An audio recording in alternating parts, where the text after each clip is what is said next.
Hivin and Vibin with Dr. Bibi.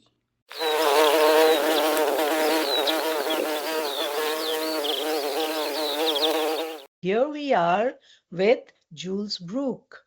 And Jules is a fantastic woman. She is a woman who I've known for quite some time, and she is the founder of Handle Your Own PR. She she's the boss and Australian women speaker. So she's the founder of three different companies which actually do a lot of work for women. For 15 Yes. years, Jules has taught business owners how to handle their own PR, and she built a PR SaaS platform for people to run their own campaigns. She exited the business in 2023.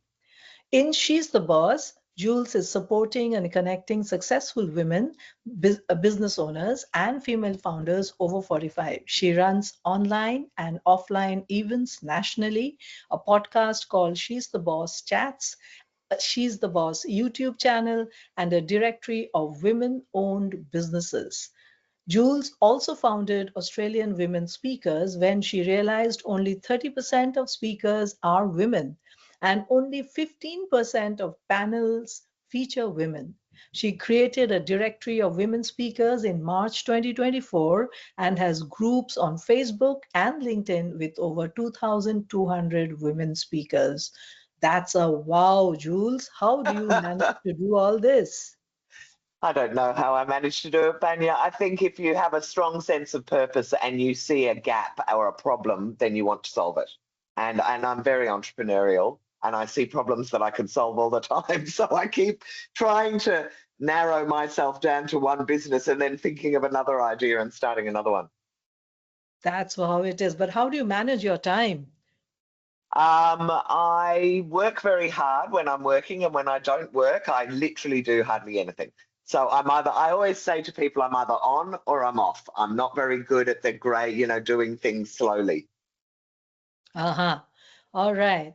And so coming to that, first I just jumped because this was so much, that you I have know, on your plate. sorry. And this is so much, you are doing amazing work. And so because of that, the first thing I'll ask you is, what's your mantra? My mantra is to be that woman that will mention another woman's name in a room full of opportunities. It's something that I only discovered the phrase probably 4 or 5 years ago, and I literally would say it almost every day. And yesterday I was in a meeting with someone and we were both talking about how we could help other women, as you and I did before we started this one. And she said, "Oh my God, look, we're actually doing it, mentioning women's names." And that's the point for me. It's all about trying to create opportunities for women in business to succeed and grow. And how did this begin? How did you realize that this is what you wanted to do? This is your calling. Okay, so first we'll talk about handle your own PR. So I have been teaching PR to mainly women. It was supposed to be equal, gender neutral. And I went back and looked at my stats and I had about 85% women clients because I think I resonate with women. I am a woman. I know how to message other women. I understand what women need. And so maybe that's why. But anyway, so on the back of that, at the end of 2019, I saw a post on LinkedIn and it was a guy saying, "I'm going to start a TV network and I'm looking for people to interview around business innovation or technology." That went on to become Ticker TV, which is a streaming TV network. But at the time, I didn't know anything about it, but I always put up my hand for an interview. And so I went in to have an interview. He interviewed me as soon as I walked in the door. I remember I walked in, he put a microphone on my collar, started the interview. It was really good fun. And he said, "I've really enjoyed this. Will you co-host the lunchtime show with me?" So it started off that way. From there, he then needed more shows, and I said, "I can introduce you to a lot of speakers who would all love to have a TV show and have a following so they can bring people to your TV network. But if I'm going to do that, then I have to have my own show. And I want to do a show about women in business because at the time, it was all very anecdotal and really intuitive from me. But it was just that I thought you never see business women on television. You see Janine Alice, you see Naomi Simpson, and you see probably 4 or 5 incredibly successful women. And that's it. We don't ever get to see normal women who've got successful businesses, older women with successful businesses. And really, the stats are that the average age for an entrepreneur is 42, and that 75% of businesses run by women are run by women 45 to 70 years old. So there's a kind of fallacy out there, I think, where we assume that women starting businesses are much younger and that entrepreneurial women are much younger than they actually are. So I wanted to do something about it. Anyway, then I had the TV show, and on the back of that, I started inviting women in, and I also, there was some research that came out that year from Queensland, and I interviewed the researchers around female founders and barriers to entry. And I was horrified, because I have grown up with 3 brothers and 3 sons. I've always thought, and my network of friends, we all think men and women are equal. And then suddenly I found out that venture capitalists in Australia and around the world give less than 3% of their funding to women-founded businesses. Like, that just blew my mind. I was like, so that makes that an avenue that we can't go down. The more I started going into it, the more I realized women were older than people were talking about. The more I decided that I could do something to make a difference. And then the lockdowns came, and I am a really weird woman in that I love change. I love disasters. I love going through that kind of thing. It doesn't panic me. It kind of makes me very still on the inside.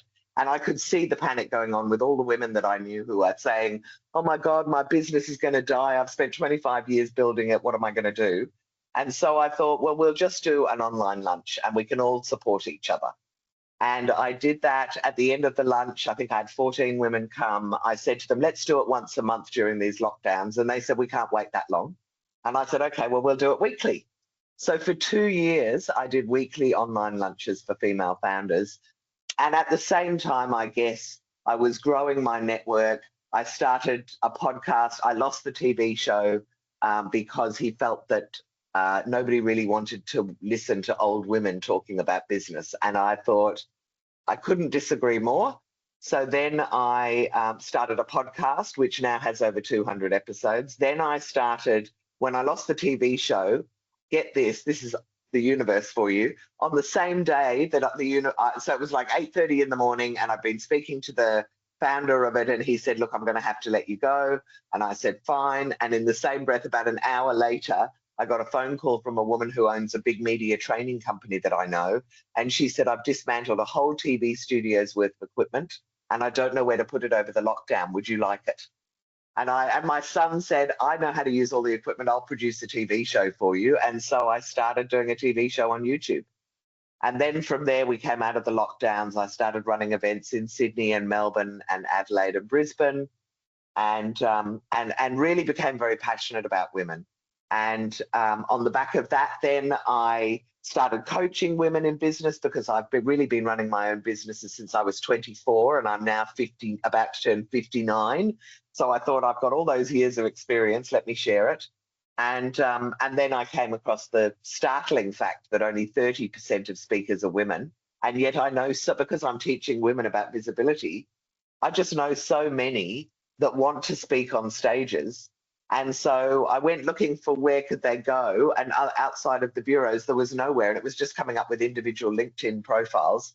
And I thought, well, I'll just bring all the women together so we're easier to find. And that's now 2,500 women. So yeah. So that's kind of in a nutshell why I started getting so passionate about women. And now I'm like evangelical about it. Like now, I don't like anyone to say anything other than they want to support women. I get, quite passionate about it all, shall we say. I can almost feel the passion. I know, sorry, I just waffled on for about 10 minutes then. No, perfect. But that's exactly what the idea is, is to have Okay. you share with us so that our audience can then learn how they have been doing stuff, and so how they can then, understand what they can do with it. So Yeah. it is. So the next question that comes to my mind is then, how did you realize that you are a leader, because you are a leader. You are showing everything, you're talking everything, you're visioning everything as a leader. I am, but I'm a visionary leader. I'm not very good with the nuts and bolts. So I am a classic entrepreneur. I am also very good at inspiring people and giving people confidence. I'm very good at bringing people together, which is just something that I think I've had since I was a little girl. But something happened at around 50 and the COVID and the lockdowns where I just kind of, I hate the expression step into your power, but I totally did. And I just decided I can do this and nobody else is putting up their hand, so I'm going to do it. But I feel very strongly about not competing with other women's groups, not competing with other women. I'm a huge believer in collaboration. I love bringing people together. And so, you know, in my dream, I would bring together all the women's groups and we would all be supporting each other rather than everybody working in their own little microcosm of supporting their own little community. Okay, so how did you then, let's go to your childhood and Sure. tell me from your childhood, what are you carrying in you now that you're an adult, Jules? How was the child Jules, and was there leadership in the child Jules too? There was teaching. I always loved teaching. In fact, I wanted to be a teacher, partly because I wanted to be up the front of the class. So that's the leadership thing. And partly because I just love explaining things to people. And so, oh my God, I've forgotten the question. Tell me again, what was I just started ranting. So how, the child Oh, Jules and what the child Jules had, what you just said about teaching, and then how did that transition into the adult Jules? okay. So I grew up as an army brat. My dad was in the British Army. We moved around I think mum said it was every 18 months until I was 12. And so we lived in Germany and Cyprus and England and Ireland. So I have always believed that people who are brought up in the army or in any situation where they're moving around a lot can kind of go one of two ways. One way is they become very introverted. They're very happy in their own space and they just kind of move from place to place very centered. The other way, which is the way I became, is you learn how to make friends like that. So I have got a natural ability to make friends very fast, and I'm naturally very interested in other people. So I always asking people about themselves. The other thing is that my mum said I was born independent. I wasn't a cuddly child. She'd put me on her lap and try and cuddle me, and I'd say, no, no, get off me. I want to go. And so I've always been fiercely independent. And at the age of 9, I was sent overseas to boarding school. And I used to have to fly on my own. I had to iron my own clothes. I mean, it was boarding school, so obviously we were fed and all that sort of thing. But there was a lot of independence there. And I think that those two things have traveled through into my adulthood. So I am very quick to make friends, very quick to get to know people. And I am fiercely independent, so which means that I don't really care what other people think about what I'm going to do. If I believe that I'm doing the right thing, then I'll do it. And that's what I guess I now like to help other women with, which is cut out all the noise and just focus. If you know that you're on a good path, then just keep doing it and you'll get there. Because there are too many women who get distracted by comment. I mean, the trolling is a great example. I'm not on Instagram, so I don't see much trolling, but I know how that really affects people's mental health. But if it was me and I was on Instagram, I'd be totally ignoring it. Like you just can't, there are, in it, I've always been entrepreneurial and I've always started businesses since I was 24. There are always people, starting with my parents, who went, why don't you go and get a job? It would be much better than you working for yourself. All the way through, there's always people who say it won't work, you're not doing it right. So you just have to believe in yourself. And I guess I got that sort of self-belief quite early on, and that is what pushes me through in what I do today. Okay, so let's talk about when you first started your first venture at the age of 24. Right. I was working, I had done the only job I've really had. I had 4 years selling advertising in newspapers and I loved it. It was a brilliant company in Melbourne. If anyone knows Melbourne, it was on Greville Street. It was super cool. And there were 100 staff and we all, it was the local, they ran the Sunday Observer and a whole lot of local newspapers. And I absolutely loved it. And from there, when I left that job, I decided that I would go out on my own. I've been designing ads for people anyway, and I thought I can do something in design. I can't. So then I met two designers who were working in a small company. I worked for that company for about 4 months, and then it went under. It was being funded by an investor who had actually, I think, fallen for the 19-year-old woman who was running the company. Anyway, when it ended, the two designers said to me, why don't we set up a company together? And I did new business and I do the client service side of it. And I ended up doing that for a few years. But they said, let's start our own company. And I said, sure. And we started a company. We called it Terminal Design. It was a graphic design business. They were both absolutely brilliant designers. And we ended up doing lots and lots of, we did books and corporate literature for National Mutual, which became AXA. We worked with all sorts of companies, but that was the first time that I worked for myself. We rented an office. I remember saying to my business partners coming in, it feels like we're working for someone else, like it feels like a proper business. And that was the first business that I ever had. And we ran that together for 3 or 4 years. And then my grandfather was turning 80 in Ireland, and I decided I would leave the business and go over to Ireland to celebrate with him. And I ended up living in London for nearly 7 years. So it wasn't planned. No, it was going to be 6 months. I thought I'd go over to, I went to Jamaica on the way, and I ended up living in Jamaica for 3 months in the ghetto, which I absolutely loved. And, you know, Australians know nothing about Jamaica. I arrived not knowing anything about the country at all. And then I went to London, and it was supposed to be 6 months. And, you know, I think I did 18 months, and then I fell in love, and then I ended up getting married over there. And, you know, all my family's in Ireland as well. So I was going backwards and forwards to them. So, but the first business, yeah, was it was in Brighton, and then it moved to St Kilda. It was in shop fronts and little offices, and it was a graphic design business called Terminal Design. Wow. Great. And from there, you moved on to another business? When I came back to Australia, I worked for 2 years for other businesses, one in Sydney and one in Melbourne.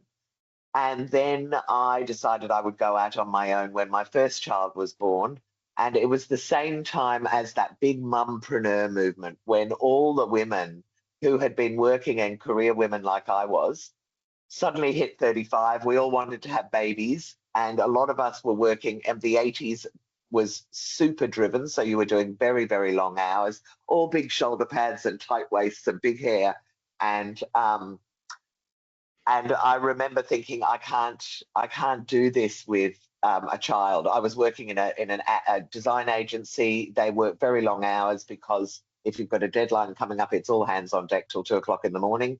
And I couldn't do it. So I set up a business which only lasted about 3 months. And then I pivoted and moved into PR because somebody who's Australians would know, a guy called Mark Mitchell, Con the Fruiterer, met me at a party with a friend of mine who was in PR and thought I did it, and rang me about 3 weeks later and said, Jules, they're bringing out a best of Con the Fruiterer DVD, and I've told them you're the best person to do the PR.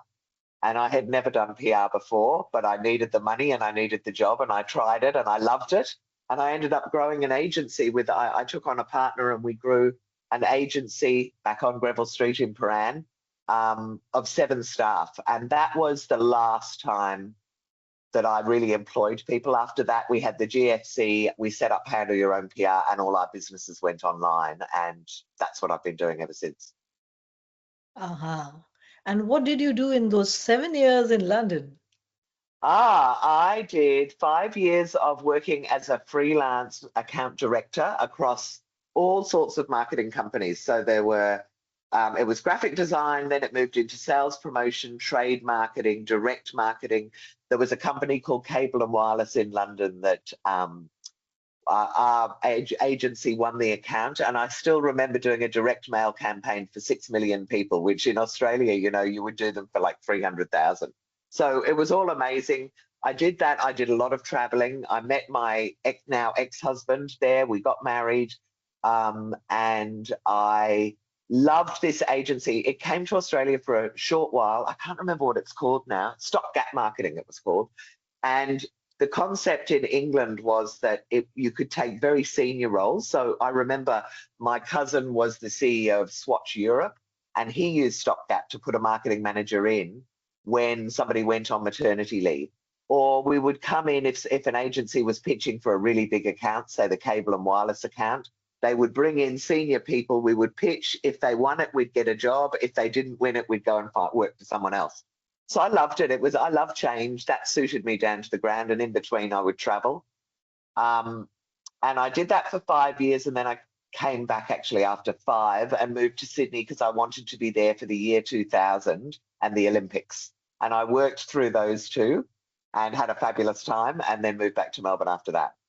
Okay, so what I'm hearing a lot is that you're an extroverted person. Yes. And you are mainly into marketing, selling, designing. So there's a creative part to it too. And also very much people oriented, understood, absolutely. But how did you know that you have the selling skill? I didn't really. I guess look, and I wouldn't say I'm great at sales now. I think I was very good when I was working for someone else doing sales. It's very different when you do your own.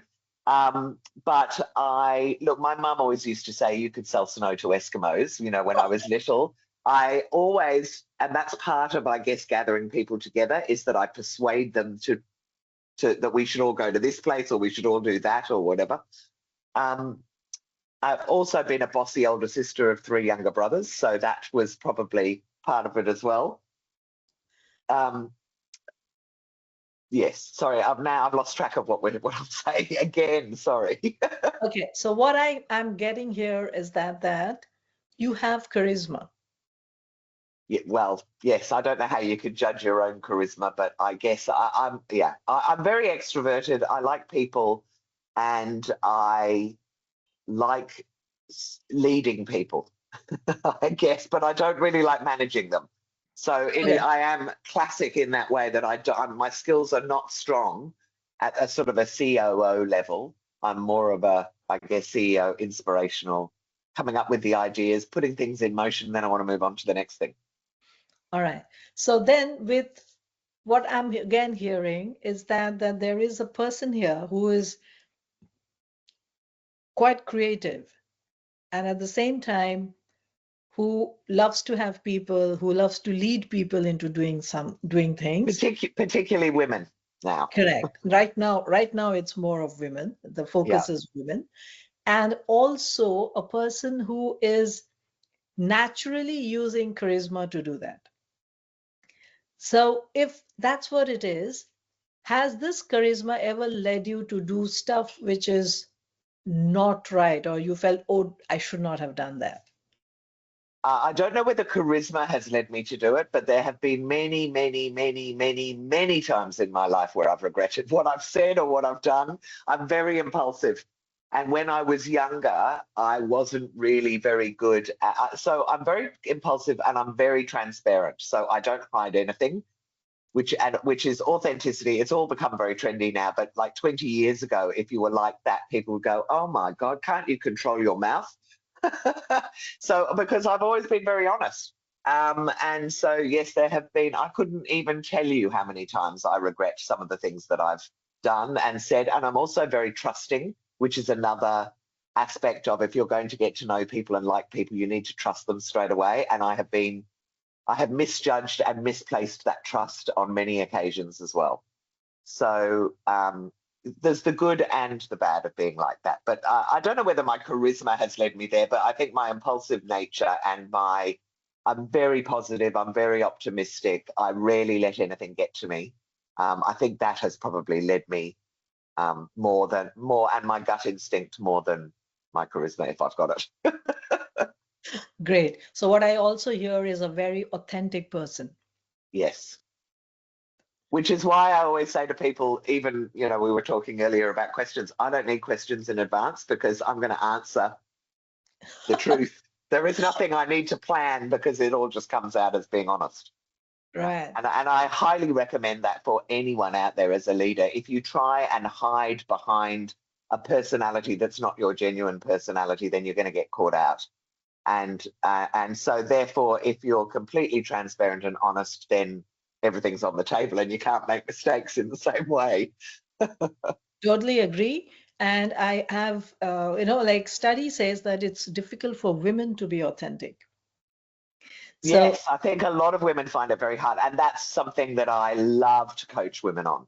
To be authentic and not to worry about what anyone else thinks.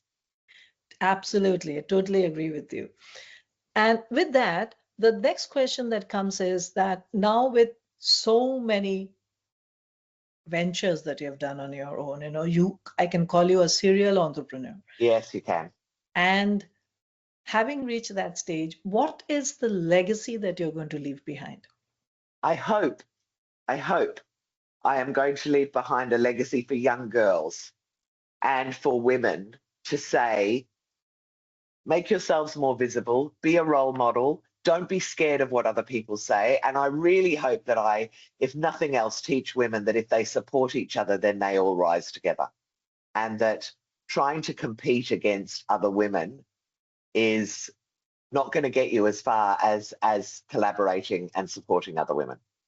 And I feel that there's a disconnect between the corporate world and the experiences that women have there and the entrepreneur world. And I'm very glad I'm in the small business and entrepreneur world.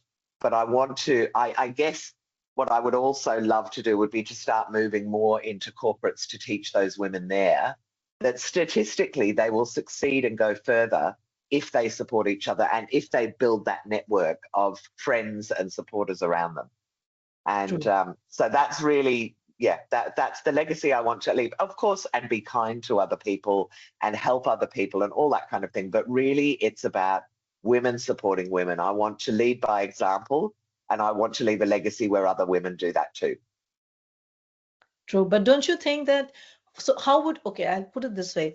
Yeah, go on. Isn't it that men should also be trained in a way that they look at, like you mentioned earlier on, that you had people with you who took, who Advantage. said men and women were equal, and that there was not really much They of a are. difference between them. So how do then you train men to look at women as an equal rather than, having mindsets? So I don't bother with that because I think genuinely that there's a lot of unconscious bias and that people don't, and that a lot of men are not realizing what they're doing. But I'm not focused on the men because the men are looking after each other. They are supporting each other. They're all referring jobs to each other. We've heard of the Old Boys Network. I want women to understand and to, I guess, look at that model and go, without cutting other people out, which is what's happened with men. Women should be doing this too. They should be referring jobs to other women, buying from other women. And yes, there is a role to be played by men, and I absolutely love men, so I don't have any problem with it. I love them as partners, I love them around me, and I love the men that support women, and there are lots of them. I'm not taking away from that. But I am blinkered, focused on women supporting other women. So, there are plenty of people out there, and I love them and I support them when I see them talking about male allies. There are fantastic men, not a lot of them, but I see them on LinkedIn saying, men, this is how you can support women. But I don't want that to be my job. My job is, I love being surrounded by women because I've grown up at home surrounded by men. And I love that feminine energy. And I love to give them maybe a little bit of the kind of bullish confidence that I have to go on and help other women. So yes, there is absolutely a role for male allies.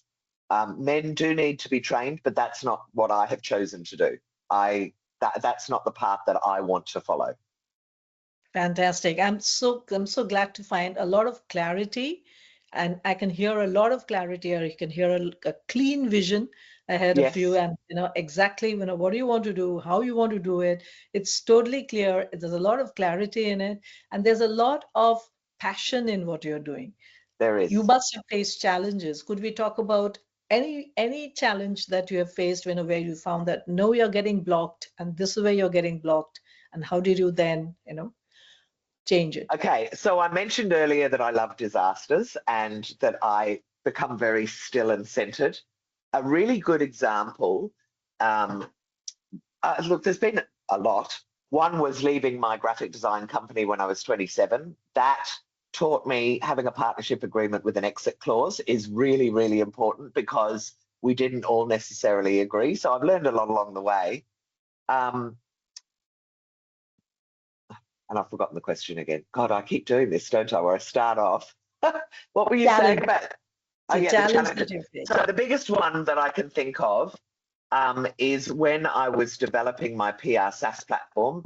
I met a guy who I loved personality-wise. We got on really, really well.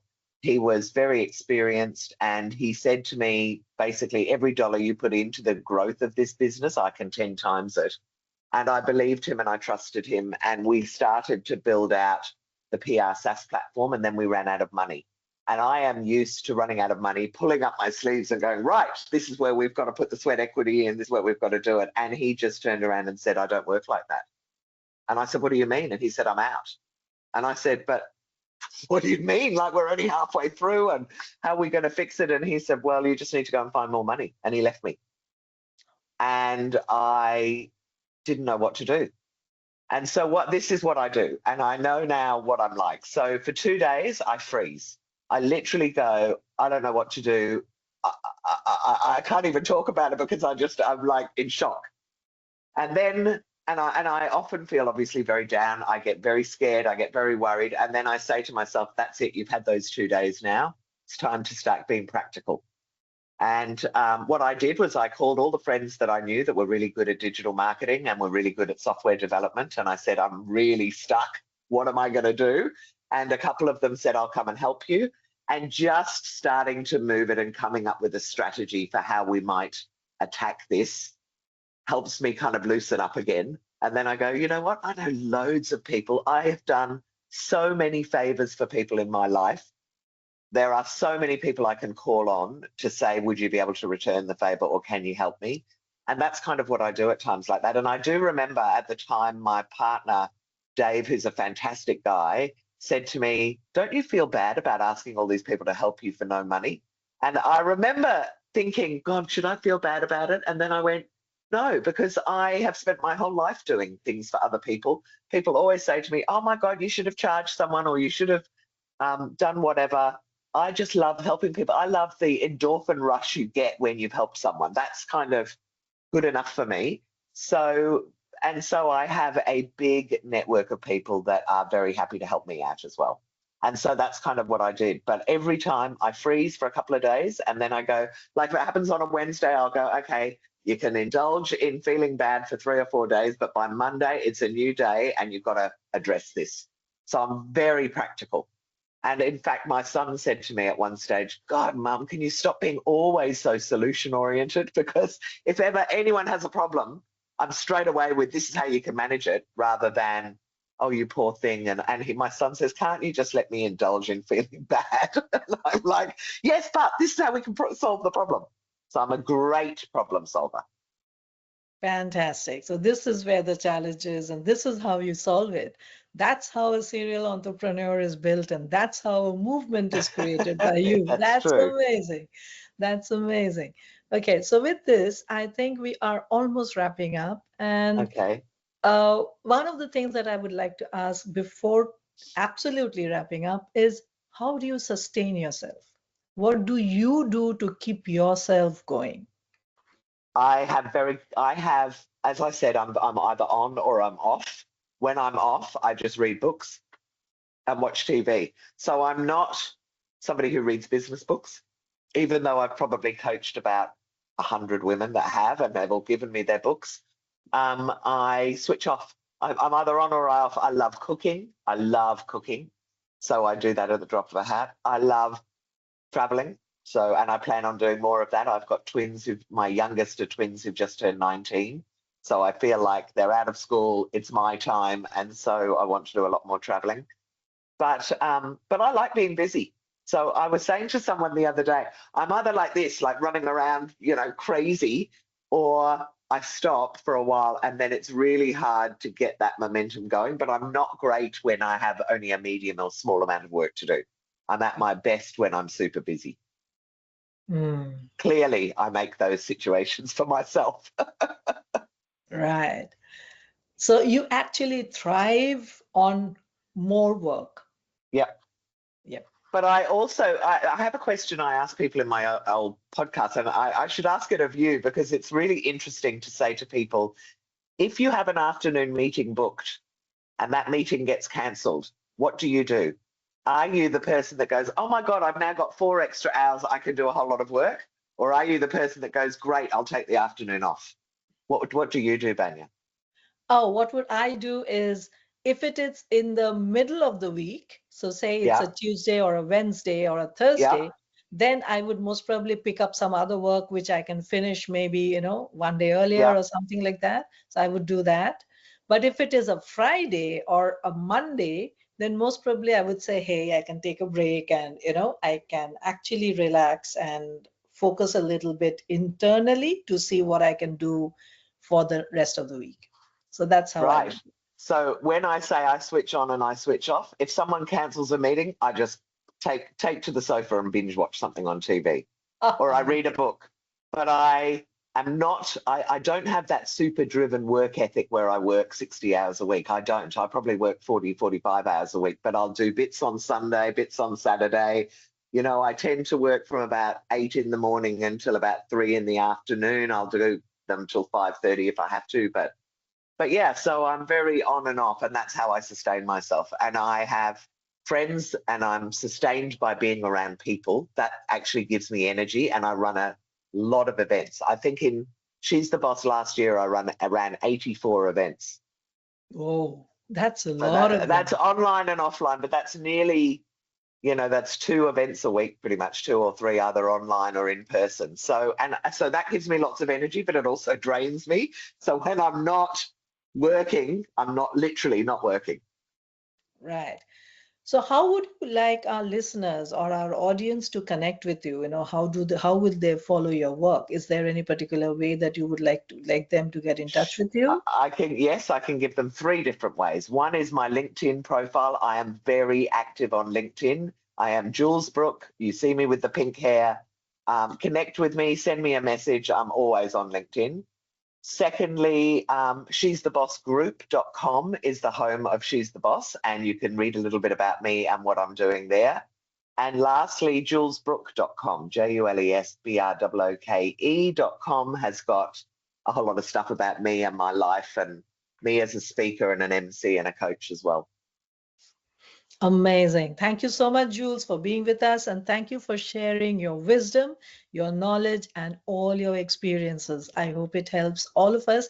Definitely helped me. And of course, I know your energy.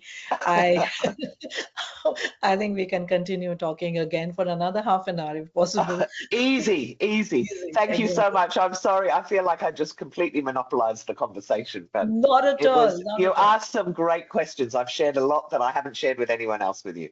Oh, really? Oh, I'm so glad I did that. Thank you so much. Thank you so much for being again with us. I hope to have you back again, maybe another way, in another form. But yes, for the time being, bye-bye. Thank you. Fantastic.